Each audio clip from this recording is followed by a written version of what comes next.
Hi, my name is Chuck Radke, and here at Fresno State I serve as the Dissertation and Thesis Consultant, which means that I have the privilege really of reviewing and approving all of the dissertations and master's theses that our students write to complete their master's and doctoral degrees.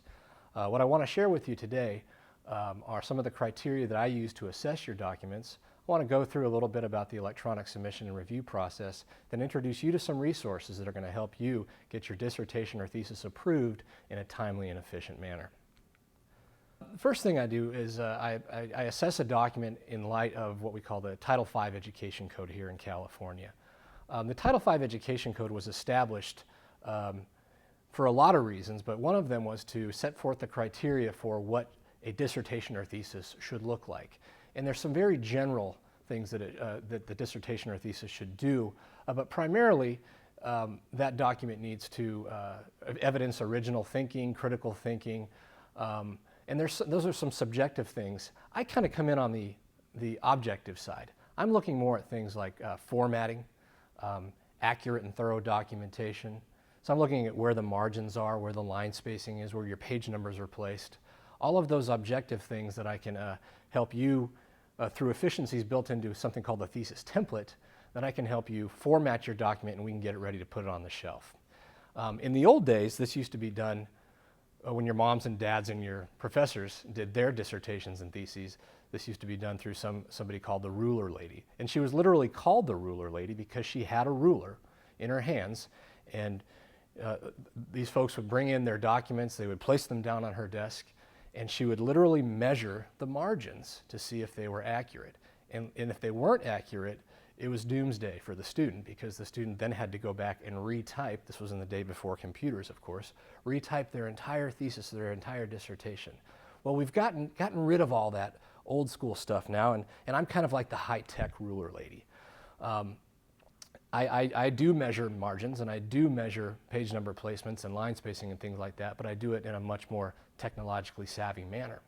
To begin with, the way you submit your thesis or your dissertation is you go online to my website, and the website's listed for you at the bottom of the slide there. In the semester that you intend to submit your document, you need to go to my website and register, and that's just me capturing your bio demo data, your name, your address, your faculty committee members, those types of things. And really important on that registration page, you're going to tell me what documentation style you're using. So for example, if you're in education or psychology, you'll be using the APA 6th edition style manual. If you're in English, perhaps you might be using MLA. Or maybe you're in biology and you're using one of the more arcane biological journals there. You're going to type that information into that registration page as well.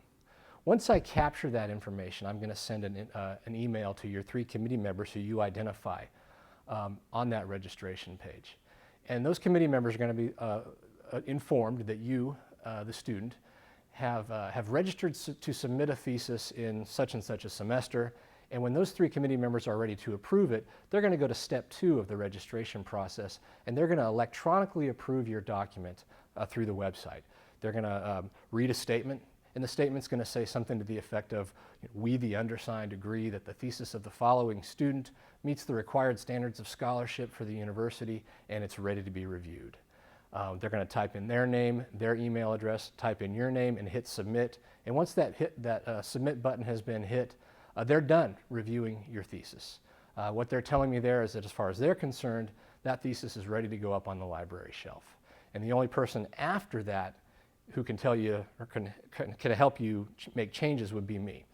So once I get all 3 of those approvals from your committee members, I'm going to set up a review folio in Blackboard for you. It's just going to be the 2 of us in Blackboard, and I'm going to send you instructions on how to deposit your thesis into the Blackboard folio. And once you get it deposited there, then I do all my review online. Once I've completed my review, then I'll kick your thesis back to you. I'll let you know where there's some changes that need to be made, and I usually give you guys a couple weeks to make those changes before you resubmit your document.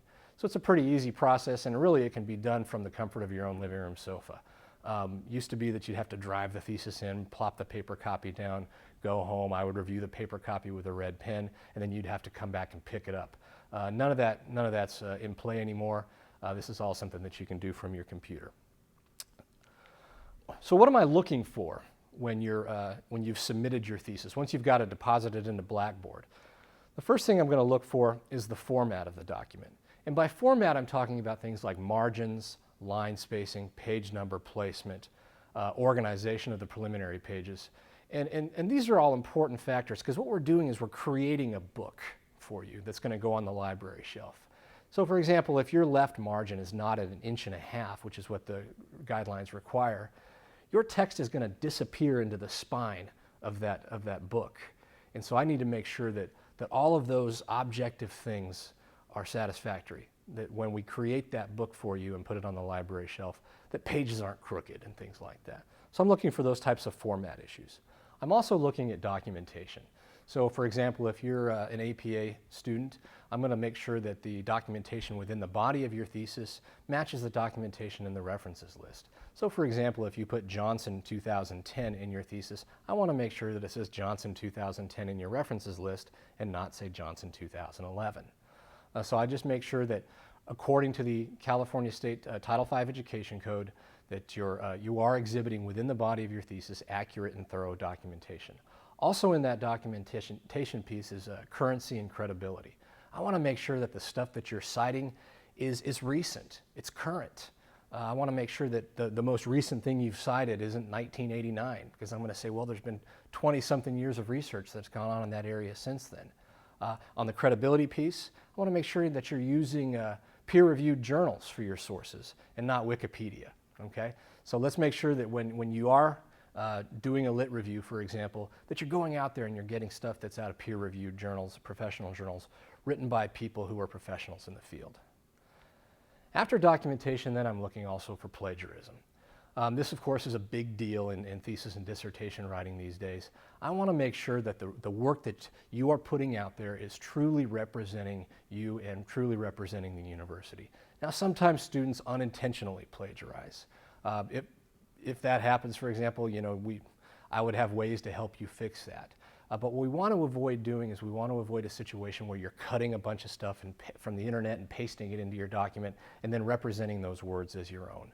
The university does offer plagiarism workshops 6 times a semester, and if you feel like that's going to be a problem for you, I would certainly recommend you looking into one of those plagiarism workshops so you can figure out what exactly plagiarism is, what it isn't, and we can get that work that you're doing, make sure that it's truly representing what you've done.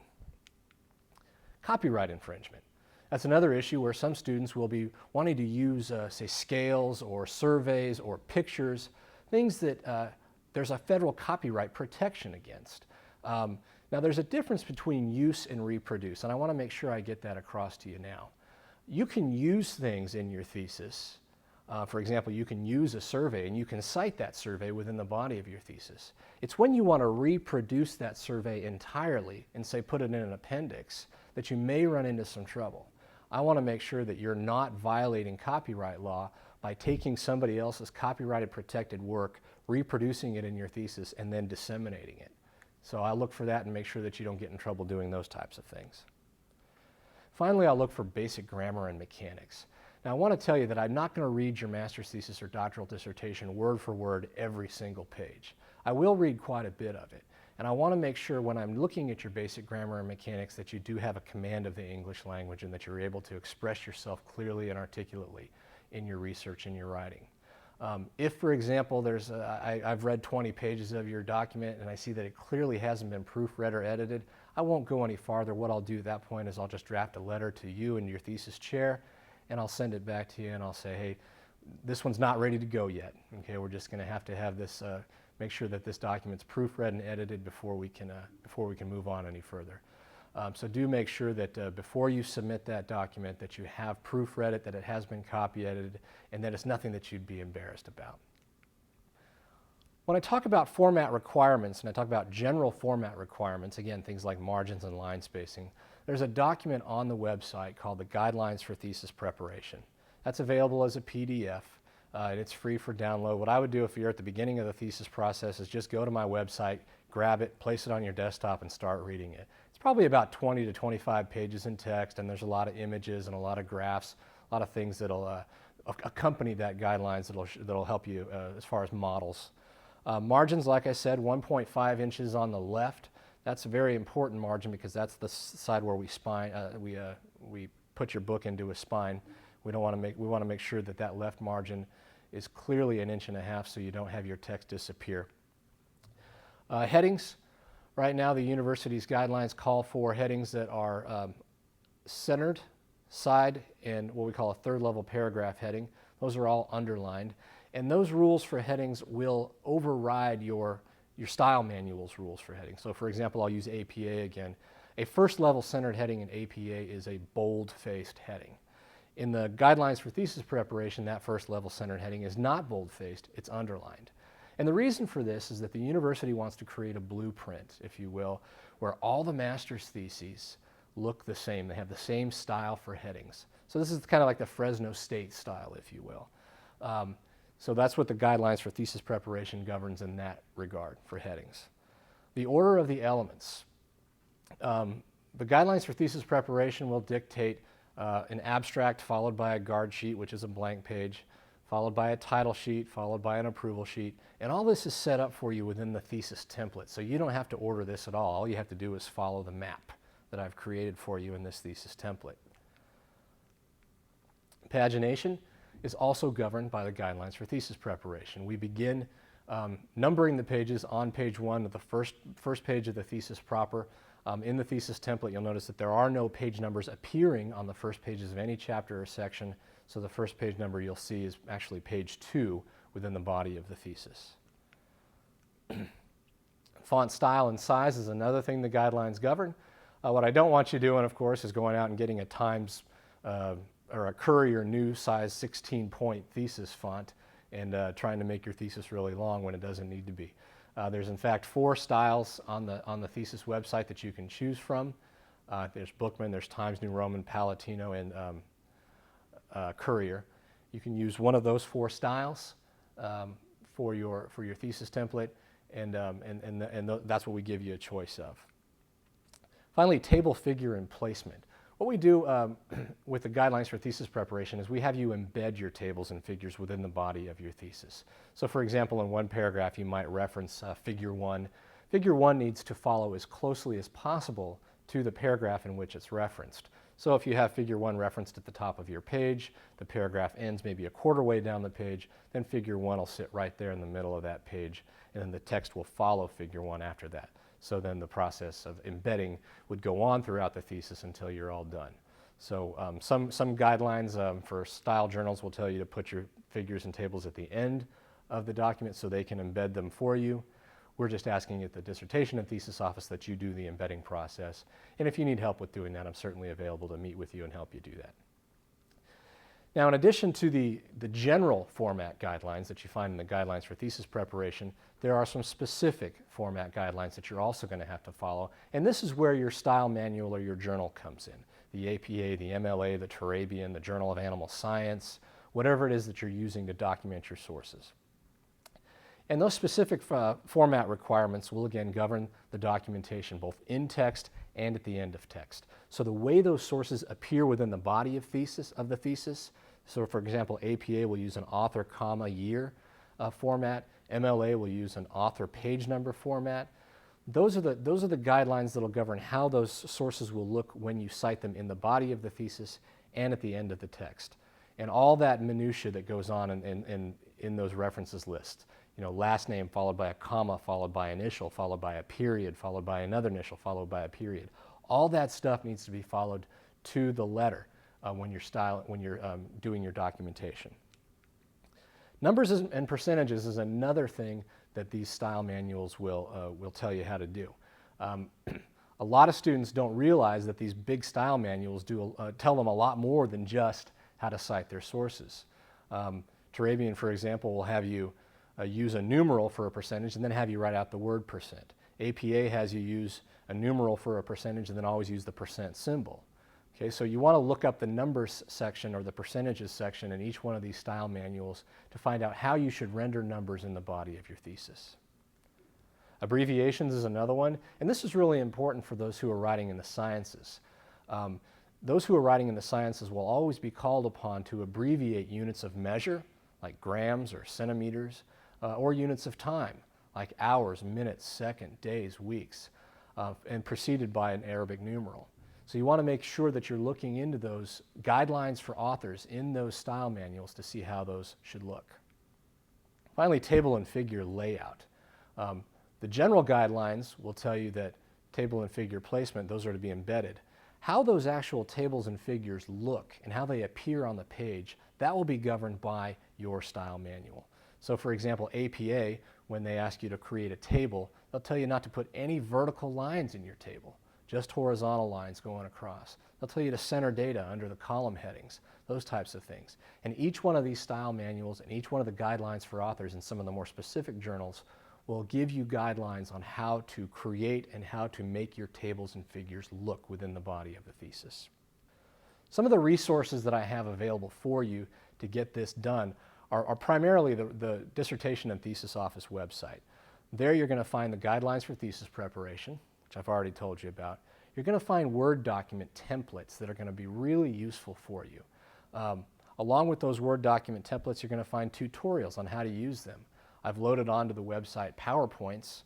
One of them is called Navigating the Thesis Template, the Basics. You can check that out, look at the PowerPoint, and that's going to show you how to format your thesis, how to take your document from an unformatted Word document, place it into the thesis template, and style your thesis really easily. Along with that PowerPoint, I've put up a couple Jing videos so you can listen to me talking to you and telling you how to move through the thesis template, how to format your text. There's also a series of online information sheets there that I really recommend that you read. First one's called the Thesis Process Questions and Answers. One of the things that one's going to tell you is that the first thing that you should do when you're early enough in the thesis process is submit what's called a committee assignment form. That committee assignment form is really important, and that's the one that I'm going to use ultimately to clear your thesis. But that's where you announce your title, you get your 3 committee members signed up, and they sign on the dotted line letting me know that they're on board with you, that they're going to shepherd you through this thesis process. So get that done as early as you can in your career, in your graduate career, and get on my radar. That's how you get on my radar, with that committee assignment form. In addition to that, there's a submission and review procedures page, which basically just goes over in writing everything that I've just told you here on this video. And there's also requirements for final thesis submission page. That's also going to tell you how your thesis should look, how you should deposit that thesis, and what format it needs to be in, things like that. Finally, there's the Graduate Writing Studio. Right now it's located here in the Madden Library. And we're available to meet with you one-on-one in consultations to work on some of these details of formatting, to work on some of the sort of the issues of writing a lit review. Through the Graduate Writing Studio, we have one-on-one consultation sessions, last about an hour each. And we also do small group workshops where we'll do formatting workshops, for example, or how to write a lit review workshop. They'll also help you with proofreading your master's thesis or your master's project, or longer papers, things like that. One thing I did want to say is that the Graduate Writing Studio is not a proofreading service, it's not an editing service. The consultants there are trained not to go through line by line and copy edit your paper for you, but they're certainly very well trained to help you identify repetitive errors and teach you and empower you how to fix those errors. So I wanted to thank you for listening in today on this thesis information session. Hope you find it useful. My email address there, cradke@csufresno.edu. Please drop me an email if you have any questions, anything you need to follow up with. And good luck. Keep writing and keep researching and do a great job. Thanks for listening.